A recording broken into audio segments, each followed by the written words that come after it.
Bienvenue à toutes et à tous. Euh, donc, quelques petites consignes juste avant d'entrer dans le brut du sujet. La première chose, vous l'avez entendu, ce webinaire va être enregistré de façon à ce qu'on puisse ensuite le diffuser d'une façon plus large. Vos micros et vos caméras sont coupés, ne vous étonnez pas, c'est absolument normal. Comme on l'a indiqué, on attend plus de 300 personnes, donc évidemment la bande passante ne permettrait pas d'y faire face.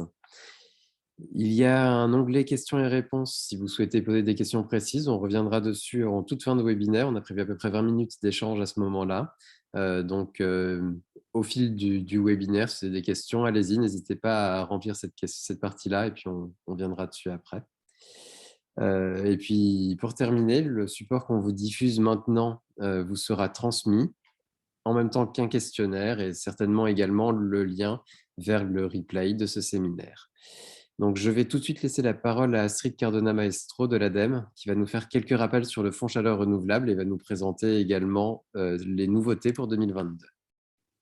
Bon, tout d'abord, bonjour à toutes et tous. Ravie de voir autant de monde connecté ce matin. Donc, voilà, comme l'a présenté Xavier, je suis à l'ADEME et donc référente, on va dire, nationale pour le développement de la géothermie de surface. Donc, pour introduire ce webinaire, je vais vous présenter brièvement le Fonds Chaleur Renouvelable, qui est un dispositif qui existe maintenant depuis plus de 12 ans, qui a été mis en place par les pouvoirs publics avec l'objectif donc de soutenir la production de chaleur renouvelable, particulièrement dans les secteurs du logement collectif, du tertiaire, mais aussi des secteurs industriels et agricoles. Donc, cela inclut tout ce qui est installation biomasse énergie, solaire thermique, récupération de chaleur fatale, biogaz, bien évidemment la géothermie de surface, la géothermie profonde, mais également tout ce qui est réseau de distribution de chaleur et de froid alimenté majoritairement par des énergies renouvelables et de récupération. Donc, le dispositif Fonds Chaleur Renouvelable concerne donc, comme je le disais, tout ce qui est secteur tertiaire, collectif, industriel et agricole, et ne concerne pas donc les particuliers ni les bâtiments appartenant à l'État. Les particuliers, eux, par ailleurs, bénéficient d'autres dispositifs d'aide, dont notamment, vous devez le connaître tous, MaPrimeRénov'.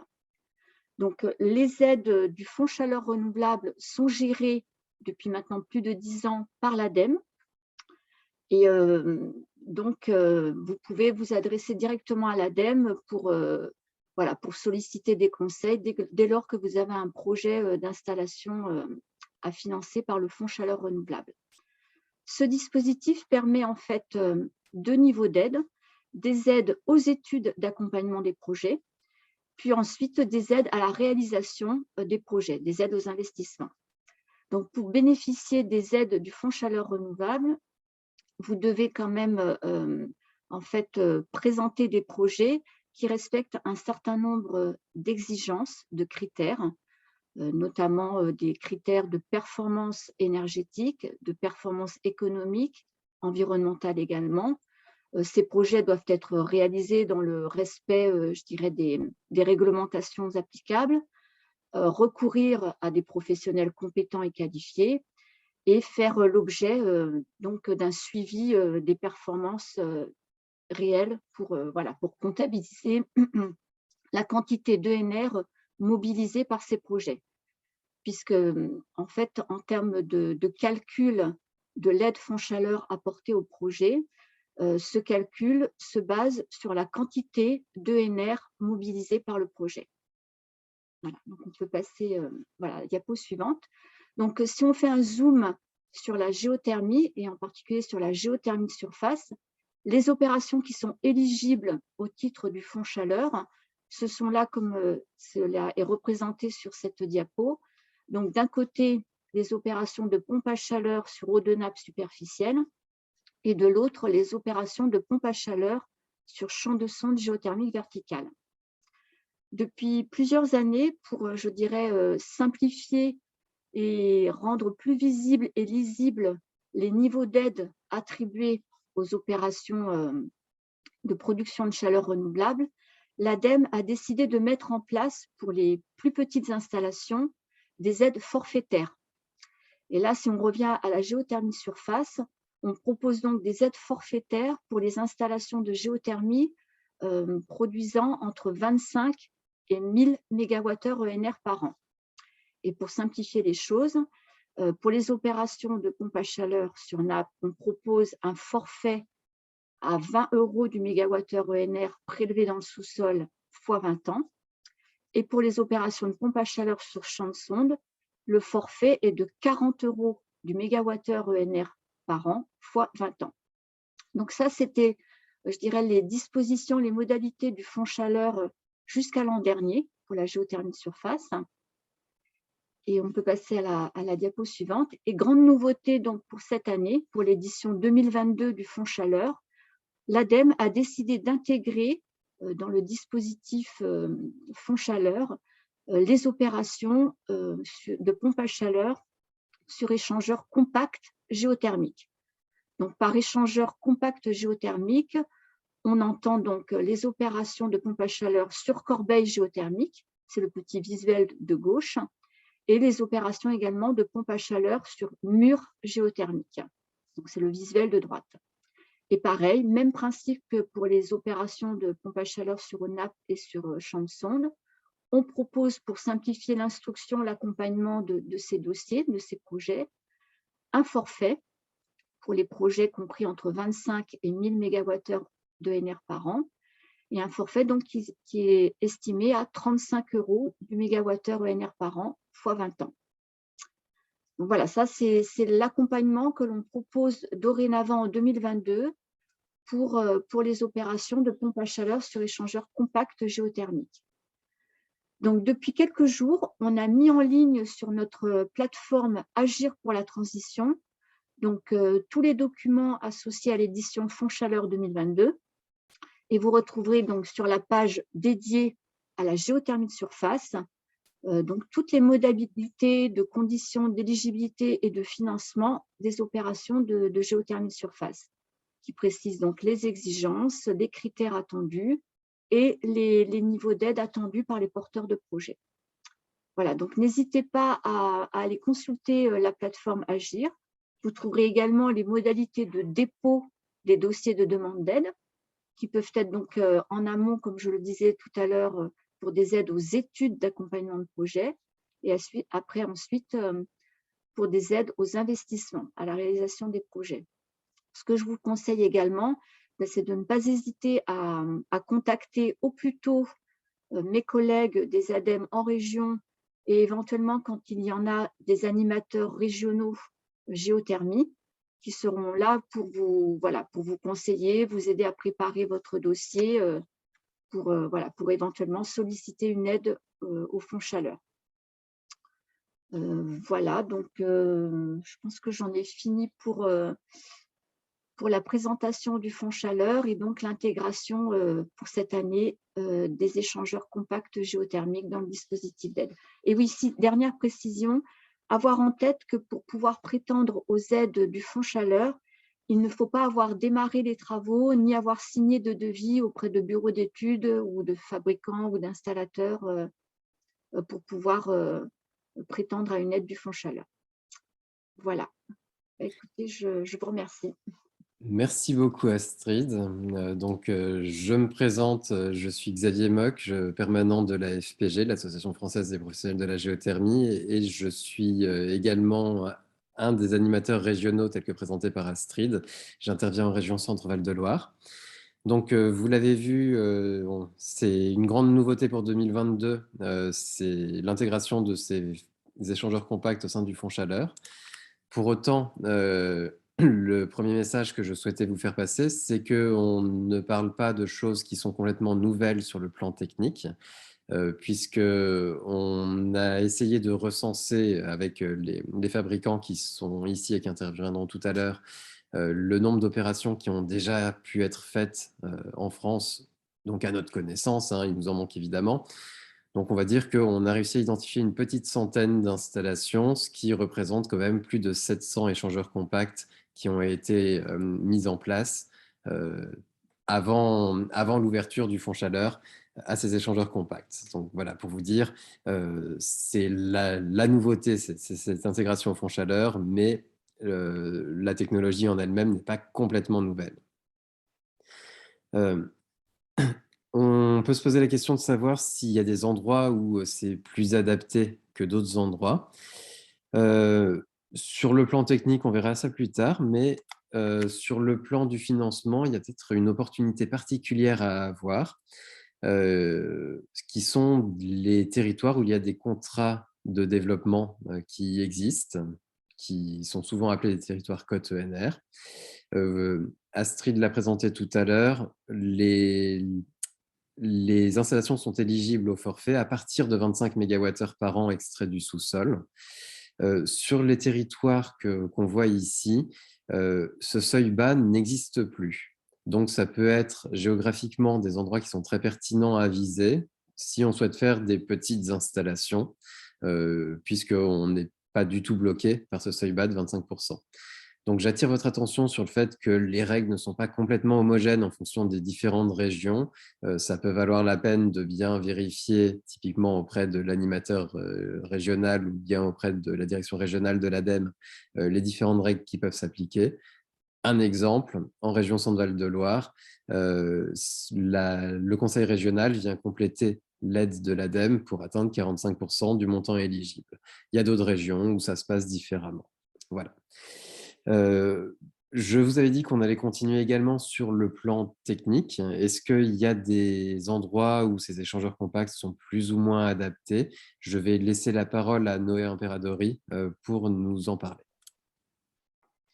Merci Xavier, bonjour à tous. Donc oui, effectivement, moi je suis Noé Imperadori, je suis l'homologue de Xavier, donc animateur géothermie également, mais pour la région Grand Est. Donc en effet, hein, pour reprendre ce que disait Xavier, il faut vraiment se renseigner au niveau des différents secteurs, des différentes régions, puisque quand on n'a pas forcément un code ENR, on peut avoir d'autres dispositifs, c'est le cas par exemple en Grand Est. Donc c'est très important de se renseigner localement. Maintenant, effectivement, pour la partie technique, alors les technologies qu'on va vous présenter juste après, donc d'échangeurs géothermiques compacts, sont très intéressantes et elles sont notamment encore plus intéressantes dans certaines conditions. Donc la première, comme vous pouvez le voir sur la diapositive, c'est de toute façon que le bâtiment ait des faibles besoins thermiques. C'est la première étape de tout projet de système de chauffage ou de rénovation énergétique. C'est dans un premier temps la sobriété, bien sûr. Donc ça, c'est essentiel. Pour que l'échangeur géothermique compact s'adapte au mieux à l'installation, c'est également idéal si on peut adapter à un besoin de froid, notamment en été, pour une notion de recharge thermique du sous-sol dont on parlera certainement plus tard. C'est également idéal, ce genre de technologie, vous allez le voir juste après, ce sont des technologies qui ne sont pas de grande profondeur, donc qui ne dépassent pas les 10 mètres de profondeur, ce qui signifie qu'au niveau réglementaire, on n'entre pas dans le code minier et ça permet de pouvoir débloquer certains projets qui pourraient être réglementairement compliqués lorsqu'on parle du code minier, donc notamment des projets en zone rouge réglementaire. Donc ça, c'est tous des endroits où les échangeurs géothermiques compacts peuvent donner une solution à la géothermie lorsque ça semble un petit peu délicat au niveau réglementaire. Ce qui est également important à prendre en compte, c'est que de toute façon, il y aura besoin nécessairement d'un petit peu de foncier. Alors, c'est pas des surfaces forcément très importantes, mais il faut prendre en compte ce critère-là, puisque si vous n'avez vraiment aucun foncier autour du bâtiment, vous ne pourrez pas installer vos échangeurs. Donc ça semble compliqué. Et c'est des technologies qui s'adaptent quand même vraiment à des bâtiments plutôt de petite taille. Donc, comme vous pouvez voir les exemples qui sont indiqués là, donc des mairies, des écoles, des salles des fêtes, des bureaux, mais pour des TPE, c'est pas des très grandes surfaces. On l'a pas indiqué là, mais ça peut également très bien s'adapter à de la maison individuelle lorsqu'on en a la possibilité. Voilà. Eh bien, écoutez, pour rentrer un petit peu plus dans le détail des technologies, maintenant qu'on vous a présenté un petit peu les cibles et où est-ce qu'on pourrait installer ces échangeurs géothermiques compacts, je vais laisser la parole à Martin Pontal de Elidan et Olivier Cazot de Freehit Calais au sol, qui vont nous présenter ces différentes technologies. Alors bonjour à tous, merci pour la présentation et la préface de l'ensemble des personnes qui sont intervenues. Je pense qu'on a vu clairement comment se positionnait l'échangeur compact. Si je peux apporter une position un peu plus définie pour travailler sur des projets, et avant de rentrer dans le détail avec Olivier, il faut que se dire qu'aujourd'hui, ça n'enlève pas la pertinence du forage vertical pour aller chercher des grosses puissances pour des bâtiments de grande dimension. Pour autant, ça ne nous empêche pas d'en faire avec de l'échangeur compact ou ça ne nous empêche pas, si on a énormément de foncier, de mettre du captage horizontal. Le sujet aujourd'hui, c'est l'échangeur compact. Donc voilà, on va faire un focus là-dessus. Pour ma part, du coup, je vais vous présenter les corbeilles et Olivier vous présentera le mur géothermique. Donc, à quoi servent ces deux échangeurs compacts? C'est pour répondre souvent à des contraintes soit économiques, soit des contraintes de foncier. Ça va nous servir à chauffer ou à refroidir un bâtiment, qui soit du type maison individuelle, logement collectif, ou même de bâtiments un peu plus grands en termes de bâtiments tertiaires ou des ERP de petite et moyenne taille. Ça nous permet soit sur échangeur direct de faire du géocooling, soit sur un raccordement avec une pompe à chaleur géothermique, de venir faire le chauffage de ce bâtiment-là. On peut peut-être rentrer dans le détail sur la diapo suivante. Concernant la corbeille, donc aujourd'hui, on est sur une technologie qui est composée d'un tube en polyéthylène, donc qui reste recyclable, qui ne subit pas de transformation et qui, de par sa composition intérieure, est spiralée. Donc, on a fait une étude qui a été menée par le BRGM et en collaboration avec Xavier Mock pour regarder l'intérêt du tube spiralé par rapport à un tube lisse.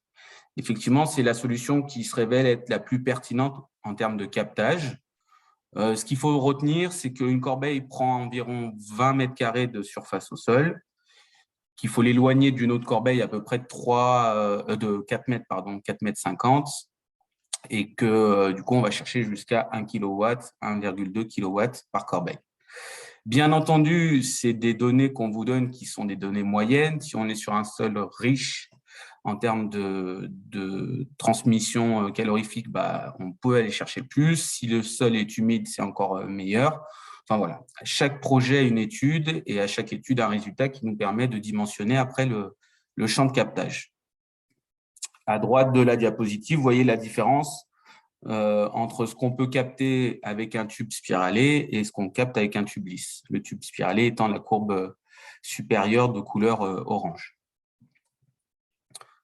Voilà, la mise en œuvre des corbeilles est très très simple. Alors déjà, nous, on propose une livraison du produit à plat pour que ça ait du bon sens et en termes d'empreinte, de chargement pour le transport. Et après, en termes de confort sur le chantier, on prend moins de place. On ne vient juste créer la forme tubulaire, on va dire, dès qu'on veut mettre la corbeille dans le trou. Le trou, il se fait par un petit engin de travaux, de terrassement. On vient faire un trou qui est jusqu'à 3,50 m de profondeur, avec une tranchée centrale, si on va avoir une bonne intelligence de mise en œuvre, où on vient remettre toutes les liaisons des corbeilles. Donc, chaque corbeille est livrée avec un tube horizontal de 20 mètres aller, 20 mètres retour sans raccord, ce qui nous permet justement de pouvoir éloigner la corbeille du collecteur jusqu'à 20 mètres. On vient former la corbeille, on la met en excavation dans le trou et puis on recomble avec la terre du site si celle-ci est de bonne qualité et si elle n'est pas constituée de roches qui vont venir endommager le tube quand on va venir remettre cette terre-là. Pour vous donner des exemples, alors on vous a parlé de tertiaire, de petits projets, de moyens projets. La corbeille aujourd'hui, donc nous, notre expérience, c'est à peu près entre 800 et 1000 corbeilles installés, dont le projet de Carcès, qui est un collège où on souhaitait, en complément d'une protection solaire en toiture, de panneaux photovoltaïques, rajouter une ENR pour venir rafraîchir le bâtiment. On voulait contrôler le nombre d'heures d'inconfort dans le bâtiment et surtout ne pas arriver à des temps trop importants au-delà de 28 degrés. Deuxième contrainte qu'on avait sur ce projet-là, c'était le foncier. On n'avait pas la place de mettre du captage horizontal. Et étant dans une zone où on a des sols plutôt rocheux, ça devenait compliqué de faire du forage vertical pour mettre de la sonde. Donc là, la corbeille s'y prêtait parfaitement. Et donc, du coup, on a un retour aujourd'hui où on s'aperçoit que sur l'été 2019, on n'a pas eu de température au-delà de 28 degrés dans le bâtiment. Alors, vous pourriez me dire, c'est un bâtiment scolaire, donc en juillet et en août, on n'a pas d'utilisateurs. C'est effectivement le cas, de moins en moins, mais l'été n'attaque pas au mois de juillet et ne se termine pas au mois d'août de plus en plus. Donc voilà, on est sur des températures aujourd'hui qui commencent à être importantes dès le mois de mai, voire le mois de juin, et qui durent jusqu'à septembre quelquefois. Donc là, il y a vraiment une réelle utilité de venir gérer le confort des utilisateurs du projet. Aujourd'hui, si vous avez besoin d'informations sur ces projets-là, vous retrouvez sur différents sites des interviews qui ont été faites. Voilà. On va rentrer un peu plus dans le détail. On a un autre projet sur les slides qui suivent qui est un manoir. Donc là, plutôt un projet de réhabilitation. On n'est pas sur du neuf, on est sur de la rénovation. On n'est pas sur du géocooling, mais sur du chauffage. Et dernière contrainte qu'on avait sur ce projet-là, c'était de conserver l'aspect esthétique du bâtiment. Donc, en termes de rénovation, c'était compliqué déjà de faire une rénovation très importante du fait que on soit contraint de conserver l'esthétique du projet. Là, on est venu donc gérer le chauffage sur le terrain du manoir. Donc, il y avait 700 mètres carrés qui étaient à notre disposition.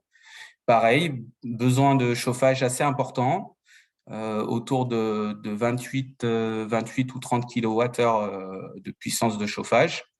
Voilà, ça a été aujourd'hui solutionné par les corbeilles. On en installe là en 28.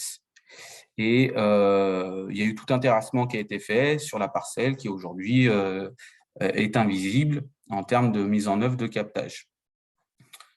Le coût de cette géothermie, c'est à peu près 2%, hein. C'est 2,5% du coût du projet. Alors, on est sur une rénovation lourde, mais du coup, la représentation de cette géothermie-là par rapport au coût du projet est assez dérisoire pour se payer une ENR qui a du sens. La slide suivante, on voit exactement la mise en œuvre, hein. Donc, on voit le terrain avant, la livraison des corbeilles à plat. Donc, vous voyez, à 28 corbeilles, ça prend très peu de place en attendant de les mettre en œuvre. Sur la troisième photo à droite, on voit qu'il y a deux personnes qui installent la corbeille. Donc, on est vraiment sur un produit léger qui se tient. Et puis voilà, il y a une tranchée principale qui va venir sur le sous-sol pour venir se raccorder au collecteur. Donc, c'est du projet. Voilà, ça fait très peu de travaux de terrassement et c'est très facile après de remettre en état le terrain. Voilà ce que je pouvais apporter comme exemple pour vous donner aussi des perspectives. Nous, aujourd'hui, la corbeille ne se limite pas à des bâtiments de petite dimension. On est actuellement sur plusieurs projets, dont des projets où on a plus de 70 corbeilles, où on va venir gérer le chauffage et le géocooling. Donc voilà, la seule limite qu'on a, c'est la réflexion qu'on a sur le projet. Sinon, la corbeille nous permet aujourd'hui d'aller chercher des belles puissances qui ne sont pas comparables effectivement aux sondes verticales, mais qui restent quand même honorables. Voilà ce que je peux dire. Je crois qu'on peut passer sur les murs géothermiques qu'Olivier a présentés. Oui, donc le mur géothermique. D'abord, donc des remerciements quand même à la communauté de la géothermie en France, parce qu'en fait, on a eu un fast track en 2021 pour passer les systèmes compacts dans dans cette offre. Et vraiment, c'est vraiment fantastique d'avoir cet engouement pour la géothermie et d'avoir fait si rapidement l'intégration dans le fond chaleur. Alors, le mur géothermique, eh ben, c'est l'autre façon de voir la partie compacte. Là, on part sur quelque chose qui est plat plutôt que rond et qui va se mettre dans une tranchée. Donc, c'est un serpentin qui fait 8 mètres de long à peu près par 1,80 m de hauteur et qui peut se mettre soit en une seule hauteur, soit en deux hauteurs dans une tranchée. Donc, soit la tranchée fera 3,50 m de profondeur, soit 5 mètres en fonction des possibilités de la terre. Si on a une terre qui se tient, on pourra faire 5 mètres de profondeur. Si on a plutôt du sablonneux, on fera plutôt du 3,50 m et une seule hauteur de mur géothermique. Alors, contrairement à ce qu'on peut penser sur la photo, on n'est pas sur quelque chose qui se met sous les fondations, mais plutôt, on est plutôt sur quelque chose qui va se mettre en dehors des fondations pour garder les fondations du bâtiment intactes, donc au minimum à 3-4 mètres d'un bâtiment.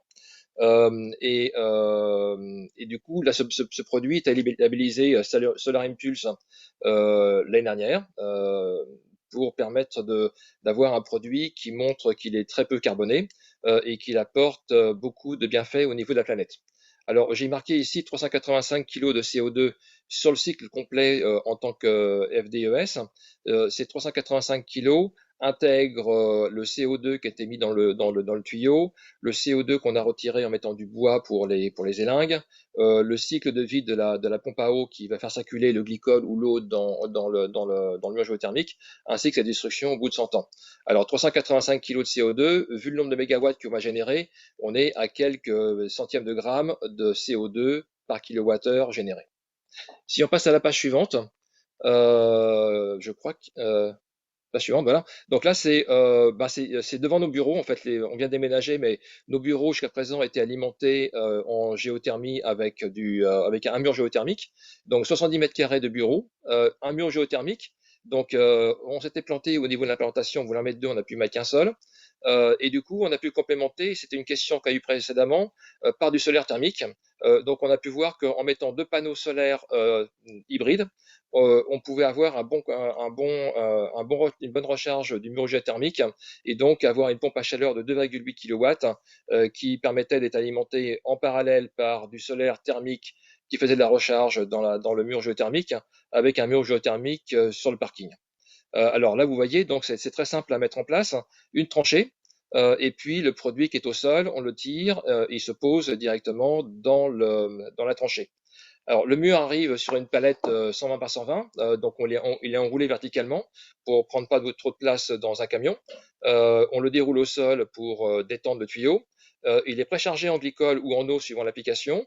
Il est préchargé en pression de telle façon qu'on puisse directement mettre le produit dans la tranchée, directement chargé et avoir le manomètre au bout du tuyau qui vérifie que quand on met le produit en place et qu'on rebouche, on ne va pas abîmer le tuyau et qu'on conserve la pression. Et le tuyau arrive à bonne dimension par rapport au calpinage qu'on aurait pu faire auparavant pour éviter les chutes de tuyaux sur le chantier. Voilà, alors s'il passe à la page suivante. Voilà, alors comment ça peut se passer pour les opérations un peu importantes alors, on a un projet par exemple actuellement avec Bouygues Construction à Versailles où un des projets est de faire du géocooling dans une crèche, dans un bâtiment, dans un foncier qui est assez réduit. Et là, le choix a été fait par le bureau d'études d'intégrer les murs géothermiques le long des parois du sous-sol en R-2. Donc ce bâtiment est aussi un fast track parce qu'en fait la sous-structure, l'infrastructure est en béton. Par contre, la superstructure est en ossature bois préfabriquée. Donc on aura un projet qui va durer 1 an et du coup là d'ici quelques mois, on aura du géocooling dans cette belle crèche au rez-de-chaussée. L'autre façon de faire, et là on a vu ça avec de nombreux constructeurs de maisons et de lotisseurs, c'est la possibilité de mettre les murs géothermiques le long des parcelles de terrain. Et du coup, on se rend compte qu'avec des terrains assez petits comme on a actuellement maintenant avec les lotissements, qui est de l'ordre de 350 mètres carrés, on arrive à mettre les murs géothermiques en bordure du terrain. Et là, c'est intéressant parce que dès lors qu'on met le mur géothermique juste en dehors de la parcelle, et ben du coup, on peut avoir un tiers investisseur qui intervient et qui va faire payer le kilowattheure d'eau tiède qui sort du mur géothermique, plutôt que de faire payer l'investissement par le propriétaire. et du coup aussi bénéficier du fonds chaleur. Alors là-dessus, donc c'est vraiment avoir des tuyaux qui produisent de l'eau qui est à 12 degrés qui sort du sol, et d'avoir soit une pompe à chaleur qui est regroupée en bout de rue, ou une pompe à chaleur par maison. Et là, ça va dépendre des différents lotisseurs. Tout le monde est intéressé. C'est des choses qui durent un peu longtemps à mettre en place, hein, mais du coup, ça va aboutir, je pense, dans les mois qui suivent.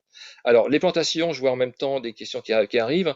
Alors, les murs géothermiques, et je crois aussi d'ailleurs les corbeilles, s'installent assez profond, c'est-à-dire que le haut est à moins 1,50 m du sol, à un endroit où les racines n'arrivent pas. La plupart des racines des plantations en Europe, que ce soit des arbres ou des arbustes, se limitent à 50 cm, 60 cm, hein, donc on est en dessous du réseau racinaire.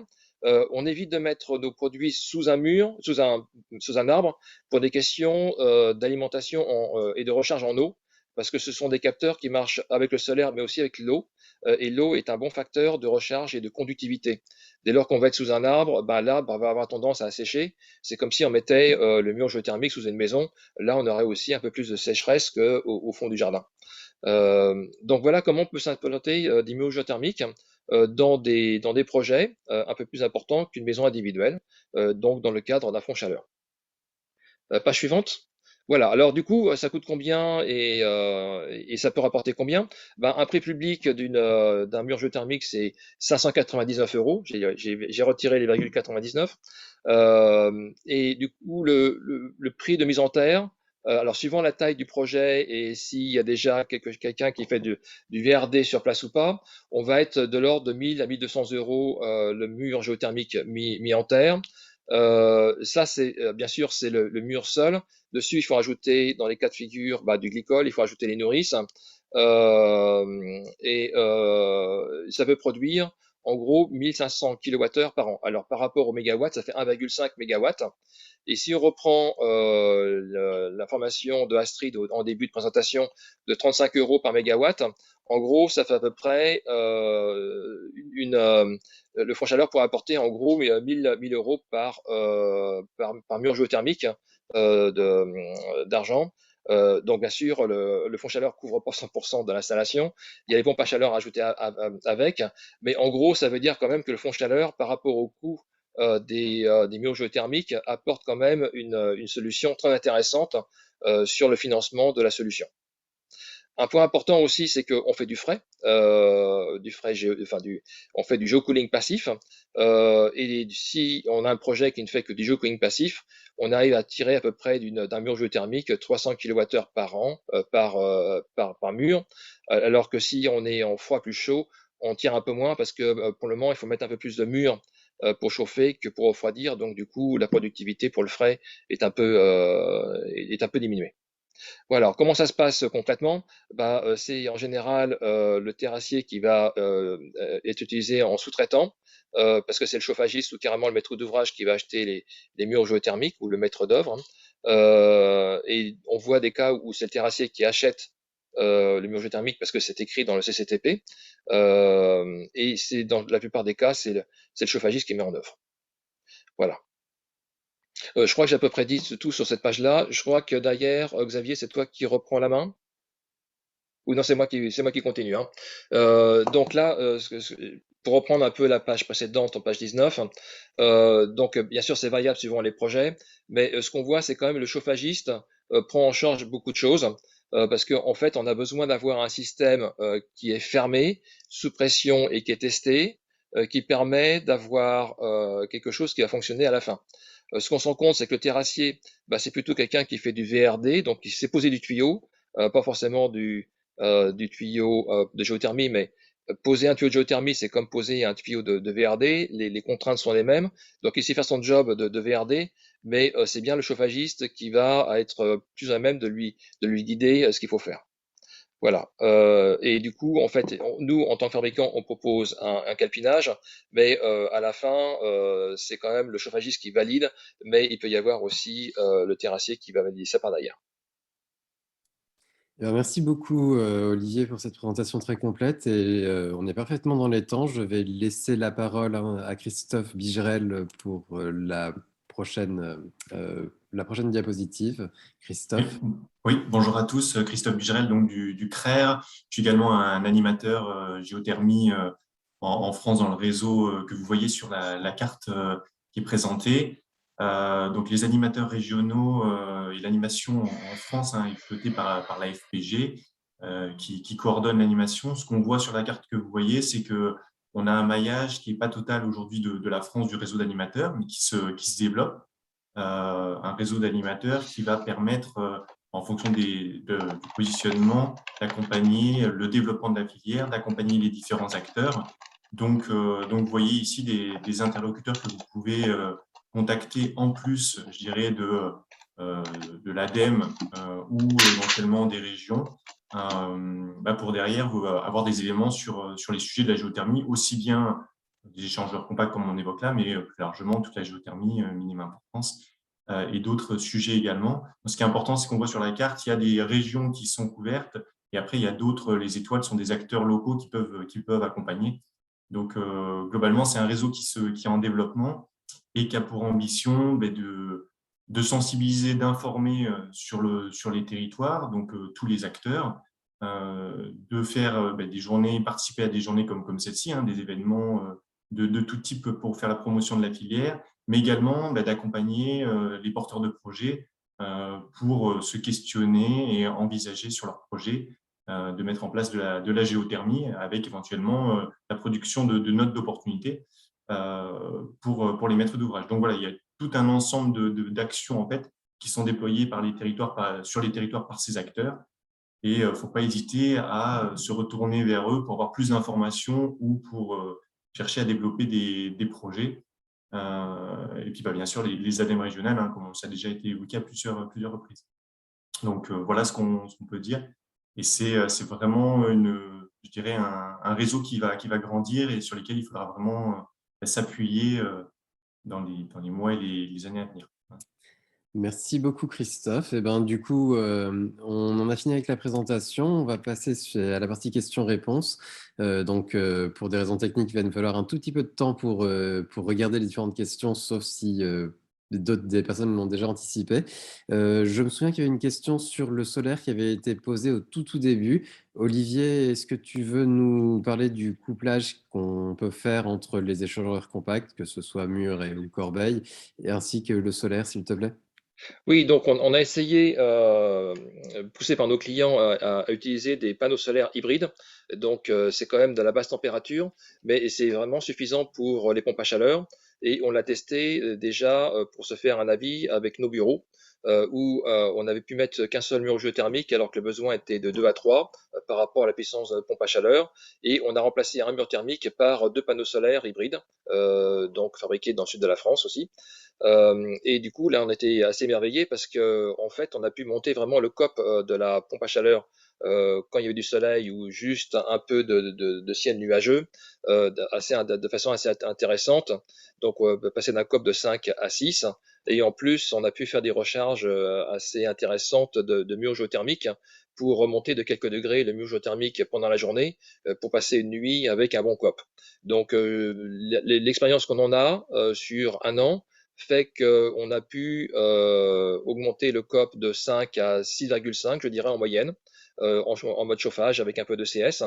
Et dès lors qu'on rajoute en plus la récupération de l'électricité, parce que c'est des panneaux qui font aussi de l'électricité, on va encore gagner un point de COP vu par la consommation électrique au bâtiment. Donc, ça nous fait quand même quelque chose qui est très intéressant. J'irai pas jusqu'à dire qu'on sait faire du stockage intersaisonnier, parce que on veut aussi nous privilégier ces échangeurs pour faire du géocooling. Donc on va pas mettre beaucoup de chaleur l'été alors que justement on veut de la fraîcheur.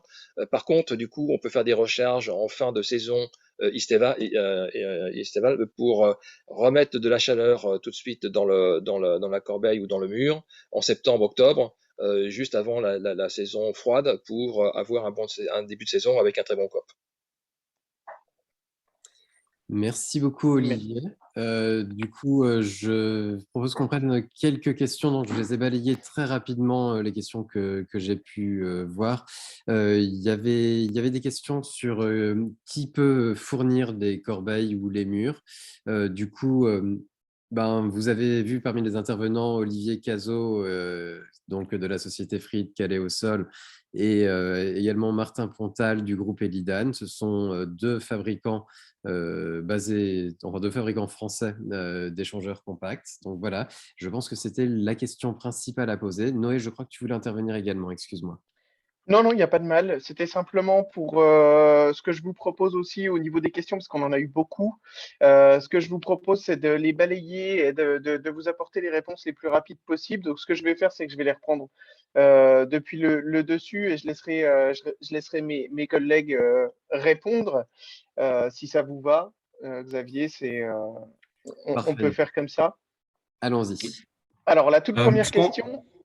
Noé, ce qu'on pourrait faire aussi, qui pourrait être intéressant, parce qu'on a énormément de questions ouvertes et résolues, c'est peut-être après, dans un deuxième temps, faire un récapitulatif des questions posées, questions-réponses de ce webinaire qui soit accessible. Comme ça, les gens qui n'auraient pas vu passer les questions ou qui auraient ce même type de questions auront aussi, comme une foire aux questions, accessible ultérieurement. Ça pourrait être sympa. Oui, c'est envisageable, effectivement. D'accord, très bien. Bon, on va essayer de répondre quand même aux principales questions pour les personnes qui ont pris la peine de les poser ici et qui attendent une réponse, je pense. Concernant le fond chaleur, donc en mégawattheure ENR comprend donc la chaleur extraite pour production ECC et chaleur injectée ou seulement la chaleur extraite? Alors, je me permets de répondre à Noé. Oui, Le vas-y. seuil, voilà, le seuil de 25 mégawattheures ENR, qui est donc le seuil d'éligibilité des opérations au fond chaleur, correspond aux mégawattheures ENR prélevés, donc à la chaleur extraite du sous-sol. Et pour répondre à une autre question que j'ai vue par ailleurs, ce seuil de 25 mégawattheures pour rendre éligibles les opérations au fond chaleur a été fixé en fait pour mettre une limite entre ce qui relève du fond chaleur, à savoir du collectif ou tertiaire, de ce qui pourrait relever pour des productions inférieures du particulier. Voilà, on a bien été obligé de fixer une limite la plus basse possible, mais c'est pour faire la distinction entre particulier et après petit collectif ou petit tertiaire. Super, merci Astrid. Dans le même type, une question sur les particuliers. Alors, y aura-t-il une présentation spécifique pour les particuliers? Donc, je vais répondre. C'est pas à l'ordre du jour. Par contre, pour avoir toutes les informations nécessaires quand vous êtes un particulier, vous avez les anciennement conseillers FAIRE qui sont devenus maintenant conseillers France Rénov', qui sont des conseillers neutres, gratuits et objectifs pour répondre à toutes vos questions. Donc, ils seront à même de vous apporter des réponses en tant que particulier sur vos projets. Alors, d'autres questions. Rien pour les capteurs horizontaux. Je suppose que c'était par rapport au fond chaleur. Astrid, je te laisse prendre la parole pour spécialiste du fond chaleur. Mais comme je l'évoquais, le fond chaleur, c'est principalement dédié aux collectifs et tertiaires. Et c'est vrai que les solutions sur capteurs horizontaux sont souvent moins pertinentes pour répondre à des besoins de chaud et de froid dans ces secteurs. Donc, globalement, sur l'ensemble je crois, on arrive en termes de bilan fond chaleur sur la filière géothermie depuis 2009. C'est plus de 600 installations de géothermie qui ont été financées par le fond chaleur. Et de mémoire, je ne crois pas avoir vu de projet de géothermie sur capteurs horizontaux qui ait sollicité le fond chaleur. Ce qu'il faut savoir cette année, c'est que devant le succès du dispositif, on a eu le budget qui a été renforcé, augmenté. Et là, cette année 2022, c'est 370 millions d'euros attribués au budget fond chaleur qui vont permettre de financer les installations de production de chaleur renouvelable, toutes filières confondues, pas uniquement pour la géothermie. Donc voilà, c'est tout ça pour dire qu'il faut profiter de l'occasion pour au moins envisager une solution ENR dans vos bâtiments. Merci beaucoup Astrid. J'en profite pour un petit message pour les différents participants au webinaire. N'hésitez pas à vérifier que vous avez bien désactivé vos micros lorsque vous ne prenez plus la parole. On a parfois des perturbations dans l'écoute des réponses. J'en profite pour continuer avec la question suivante. Quelles aides pour les forages de reconnaissance? Donc, le Fonds Chaleur comporte également une rubrique pour tout ce qui est études d'aide à la décision. Toutefois, aujourd'hui, le sujet est portant sur les échangeurs compacts. Sur les échangeurs compacts, on ne fait pas de forage de reconnaissance. Donc, à ce niveau, il n'y en a pas. Il n'y a rien de particulier à prévoir. On pourra revenir sur cette partie aide à la décision si ça peut être utile. Et n'hésitez pas, une fois encore, à vous rapprocher des directions régionales des ADEME ou bien des animateurs locaux pour avoir des informations à ce niveau. La question d'après était sur la carte. Pourquoi y a-t-il 2 couleurs de points? La réponse, alors j'ai un doute sur la réponse. Est-ce que c'était les projets actés et puis ensuite les projets qui apparaissaient comme probables à venir, enfin on va dire dans les tuyaux? C'était probablement ça la différence. Je me permets d'avoir une petite réserve à ce niveau. Je ne suis plus tout à fait sûr du code couleur qui avait été employé.